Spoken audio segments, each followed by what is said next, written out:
Depois que João Batista foi preso, Jesus foi para a Galileia, pregando o Evangelho de Deus e dizendo: o tempo já se completou, e o reino de Deus está próximo. Convertei-vos e crede no Evangelho. E passando à beira do mar da Galileia, Jesus viu Simão e André, seu irmão, que lançavam a rede ao mar, pois eram pescadores.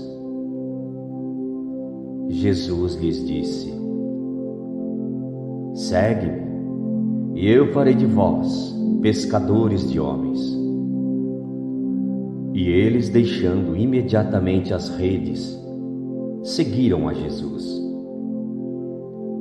Caminhando mais um pouco, viu também Tiago e João, filhos de Zebedeu. Estavam na barca consertando as redes. E logo os chamou. Eles deixaram seu pai Zebedeu na barca com os empregados e partiram, seguindo Jesus.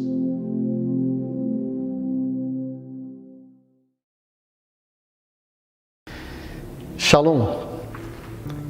A liturgia deste terceiro domingo apela à nossa conversão. E eu não consigo resistir a debruçar-me sobre o livro de Jonas proposto na primeira leitura deste domingo. Talvez seja pretensioso chamar de livro a esta pequena história quase anedótica que nos é contada em pouco mais de 2 páginas. Ela foi escrita há cerca de 450 anos antes de Cristo. Mas pretenderá o autor narrar um acontecimento histórico? Talvez ele, através do simbólico, queira falar de uma realidade para nos fazer perceber o sentido da conversão. Jonas não é uma pessoa concreta, mas um povo. O povo de Israel que vivia orgulhoso de seus pergaminhos. Tinha um Deus forte e pessoal em quem se podia apoiar. Um Deus misericordioso, sempre disponível a acolher e a perdoar. Mas, ao invés de assumir na sua vida essas características divinas, embriagava-se de orgulho e arrogância e até transpirava vingança em relação aos outros povos. Ainda não tinha esquecido as humilhações do exílio e suas sequelas eram bem visíveis. Na cabeça de um israelita, Deus jamais poderia usar o perdão e a misericórdia para com os seus opressores. Isso seria incompatível com a perfeição de Deus e, por isso, injusto. O livro tem por pano de fundo a vocação de Israel, que deveria ser luz para os outros povos. Contrariamente ao que acontece com as outras vocações, onde Deus chama e o homem responde afirmativamente, no livro de Jonas há um chamado que o profeta não quer escutar, mas também não tem coragem de recusar. Vai a Nínive, diz-lhe Deus. E Jonas toma um barco, exatamente em sentido contrário, para Tarsis. Em vez de brigar com Jonas, Deus entra no seu jogo aproveitando uma tempestade que é lida pelos marinheiros como descontentamento dos deuses. Jonas é lançado ao mar e engolido por um cetáceo que o lança às portas de Nínive, onde irá pregar a conversão. Para sua contrariedade, os ninivitas não apenas o escutam, como ainda fazem penitência e se convertem. E são perdoados pelo Senhor. O que nos quer dizer esta história? Primeiramente, há que aprender a lição de Jonas. Quantas vezes também nós somos intolerantes com os outros e usamos 2 pesos e 2 medidas em relação a Deus? Para nós, pedimos compreensão e misericórdia. Para os outros, invocamos o fogo do céu para que os destrua com os seus pecados e seus defeitos. Quantas vezes invocamos Deus para nos livrar dos nossos inimigos, esquecendo que esses nossos inimigos, ou talvez inimigos da fé, são também filhos de Deus e, portanto, nossos irmãos.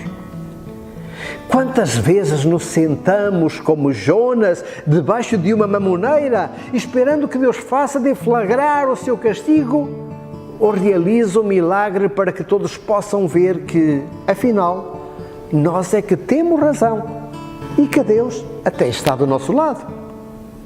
Quantas vezes nos sentimos ruídos porque Deus não age como nós esperamos, nem faz o que lhe pedimos e até permite que outras religiões, outras crenças e ideologias invadam o nosso espaço.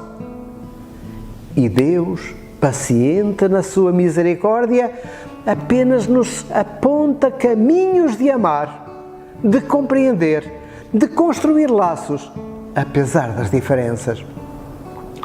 Afinal, não há inimigos para destruir, para abater. Só há irmãos para amar, dignidade a devolver, pessoas a quem servir. Por outro lado, as situações que presenciamos podem levar-nos a fazer justiça pelas nossas mãos, porque a injustiça, a opressão, a violência, o racismo são intoleráveis, sem percebermos que ao radicalismo do olho por olho se opõe a radicalidade do quem quiser ser mais importante entre vós, faça-se servo de todos. E a quem vos bater numa face, oferecei a outra, porque ódio atrai ódio e vingança atrai vingança. Quantas vezes nos acomodamos por não termos soluções para os problemas ou pensarmos que de nada adianta pregar no deserto do mundo, onde as pessoas apenas querem saborear a tranquilidade do seu individualismo, sem que nada nem ninguém mexa com elas. Talvez o Evangelho deste domingo seja a proposta adequada aos nossos senões. Marcos apresenta-nos Jesus caminhando junto ao mar da Galileia, bem atarefado no chamado de discípulos. O convite que lhes faz não deixa margens para dúvidas. Vinde comigo. É um convite que não é feito enquanto eles rezavam, mas no meio da rotina da vida. Os primeiros lançavam redes ao mar. Os segundos consertavam as suas. Não deixa de ser interessante que este chamado seja feito quando Jesus inicia a sua tarefa de anunciar o Evangelho. O Evangelho é boa notícia de que Deus está conosco, de que a nossa vida tem sentido porque marcada por essa presença, de que o mundo faz sentido porque é espaço onde o reino se realiza e torna presente. E Jesus faz o convite: arrependei-vos, mudai de vida, de atitudes, mudai o vosso modo de pensar, não vos deixeis levar por espíritos de ódio e de vingança, acreditai no Evangelho. Acreditar é diferente de conhecer, é aderir, é experimentar, viver por dentro. Por isso Jesus convida os discípulos a seguirem-no.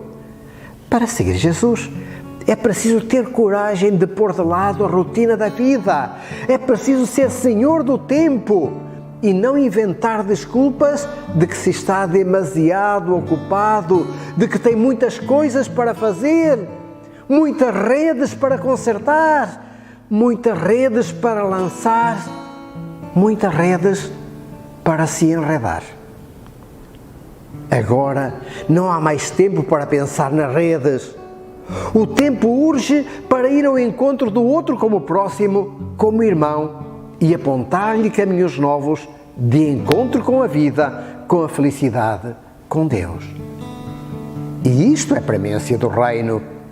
Eu vim para que todos tenham vida e vivam plenamente, diz Jesus. Por isso, Ele precisa de ti, precisa de mim, de nós em qualquer situação, porque é exatamente por nós, através do nosso agir e da nossa presença, que o reino vai acontecer. Vinde comigo e farei de vós pescadores de homens. A pandemia está aí ainda mais agressiva. A sensação é que depressa esquecemos as angústias e incertezas dos primeiros meses e logo voltamos aos costumes antigos, à normalidade. E o resultado está aí. Talvez precisemos mesmo mudar de vida.